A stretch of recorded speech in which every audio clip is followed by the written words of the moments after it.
When Nathan entered the house that evening, I knew something wasn't right. It wasn't the customary late-night shuffle, where he loses his tie, drops his keys on the counter, and murmurs about the lengthy hours at the station. No, this was different. He moved with a rigidity that made me shiver. His face was inscrutable, emotionless. But his eyes were cold. I had never seen that look before. I wanted to ask him what was wrong, but deep down, I wasn't sure if I wanted to know. Nathan had been acting strangely for days, irritable, aloof in ways that made my stomach turn. At first, I chalked it up to stress. Broadcasting is a harsh sector, and for over 20 years, he'd dealt with last-minute technical issues at the station. But this wasn't about work. He didn't even look at me when I brought up politics or the FCC. Instead, he went straight to the guest bedroom. And when I heard the door click shut, I gasped. Something was undoubtedly wrong. I remained motionless at the dining table, my unfinished tea growing cold in my hands. The house was too quiet. I tried to focus on the other room, listening to the creak of floorboards as he moved around. I had been reading earlier, but now I just skimmed the pages without processing a single word. And then I heard it.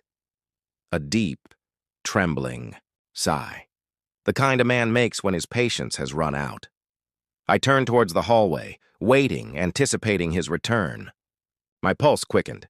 Had I done something wrong? I swallowed hard. Nathan wasn't a violent man, but even the kindest people can become treacherous. I paced the kitchen, my thoughts spiraling. Had I made a mistake? Had I left something out of place? A message on my phone? Did someone see something and tell him? I reached for my phone on the counter, hesitating. Would calling Greg be too obvious? If Nathan was truly suspicious, any wrong move could confirm his doubts. I forced myself to breathe. Maybe I was just overreacting. Maybe I was just tired. But deep down, I knew better. I walked to the guest bedroom, hand hovering over the doorknob. Pressing my ear to the wood, silence. Somehow, that was worse. Nathan never slept in the spare room. Even after our worst arguments, he had always stayed in our bed. So why now? My fists clenched. If he knew something, why didn't he confront me? Did he think I would just sit here waiting for the axe to fall?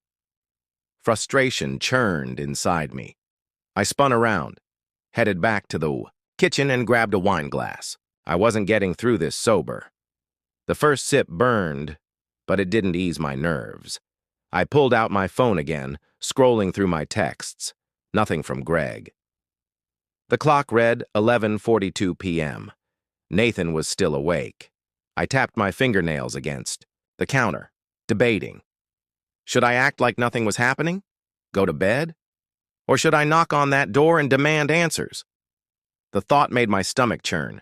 Instead, I opened a blank message. Hey, everything is fine.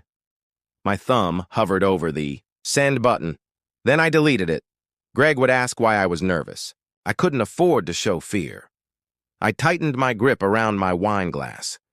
If Nathan was playing a game, I needed to be careful. The walls were closing in, and that terrified me. Suddenly, my phone vibrated. I nearly dropped my drink. Greg. Everything. Okay? I exhaled slowly. He was checking in.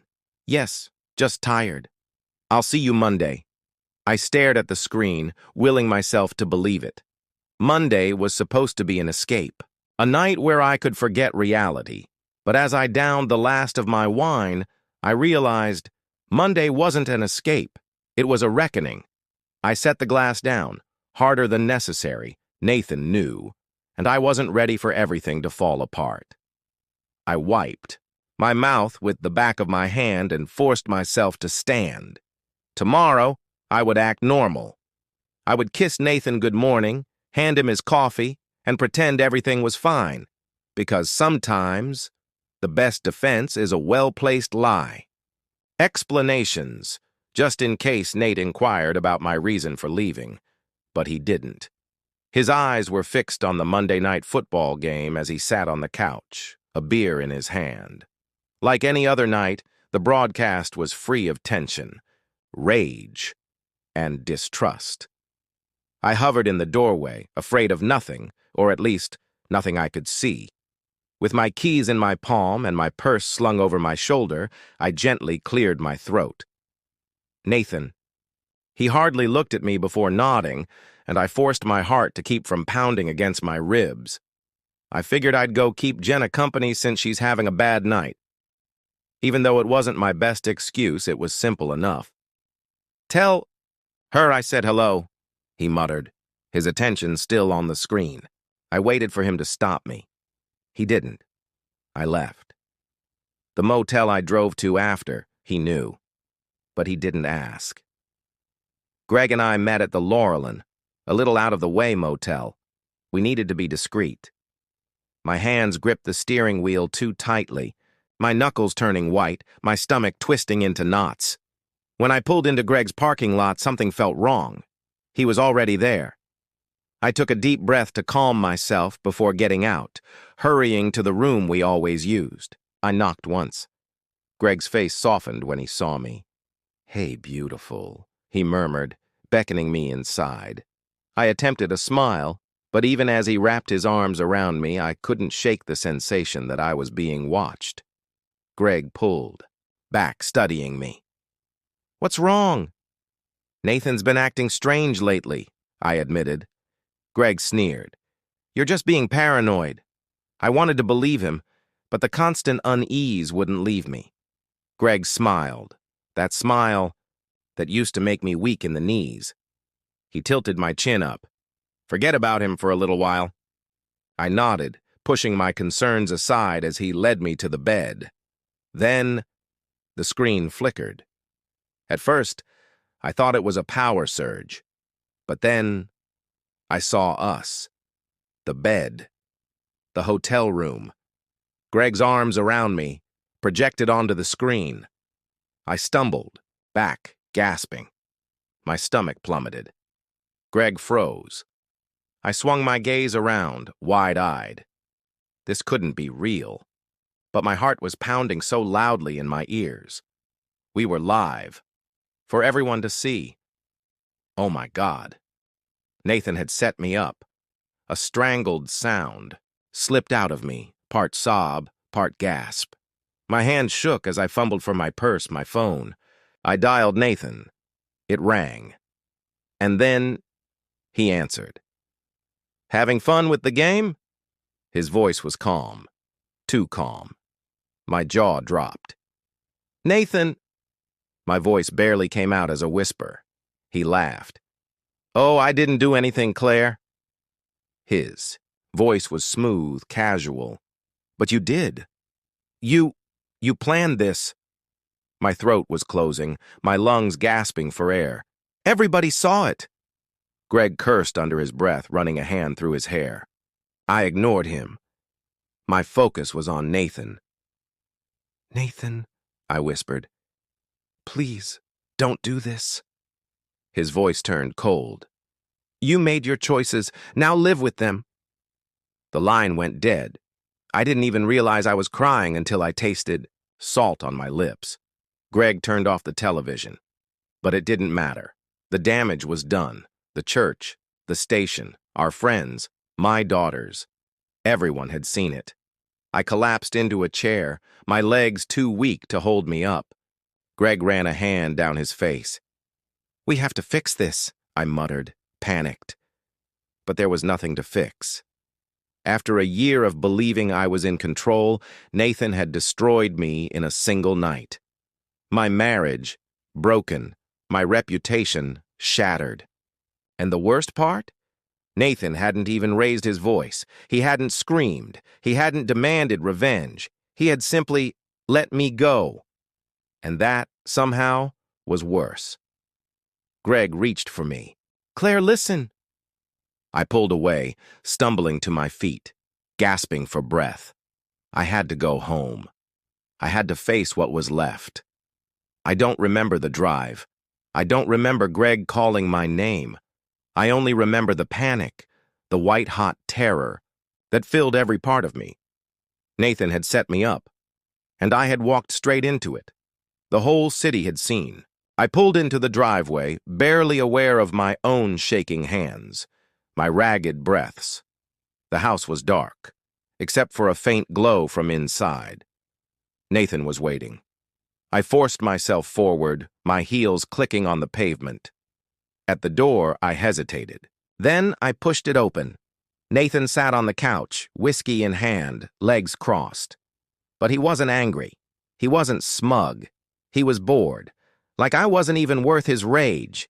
That hurt more than if he had screamed at me. My purse slipped from my fingers, crashing to the floor. Nathan raised a hand. I froze. He took a slow sip of his drink before meeting my eyes. "You don't get to come in here and cry like you're the victim, Claire." I swallowed hard. His voice was calm, too calm. "I can explain," I whispered. Nathan laughed. A sharp, bitter sound. "Explain?" He leaned forward, setting his glass down with a clink. "The whole damn city saw it, Claire." My gut twisted. Nathan shook, his head breathing through his nose. "Please," I begged, "just talk to me." "I talked to you for years," he said, his voice low. "I asked if you were happy. I asked if you still loved me." I opened my mouth. Nothing came out. Nathan's jaw tensed. "You lied," he said, "over and over." I sank, lower. "You humiliated me." His voice was tight. "Made me look like a fool." The house phone rang. Nathan didn't even glance at it. My cell buzzed. I hesitated, then reached for it. Mom. She knew. They all knew. Nathan watched me, his expression unreadable. "You did this," he said simply. Tears pricked my eyes. "Please," I whispered. "Fix this." He scoffed. "You want me to fix this?" He exhaled sharply. "I already did." He reached into his bag, tossed a folder onto the table. I stared. My stomach twisted. Divorce papers. My breath froze. Nathan's voice was quiet. "I made these last week." I shook my head. "Please," I rasped. He gave a hollow laugh. "You didn't just make a mistake, Claire." His eyes darkened. "You made a choice." Nathan exhaled slowly. "I won't yell at you." His voice was steady. "I won't beg you for answers." His keys jingled as he grabbed them. "You have until 5 o'clock to sign." "Nathan, please." There's nothing left to say. He walked out, the door. I collapsed into the chair, trembling. I reached for the papers. This couldn't be real, but it was. And it was all my fault.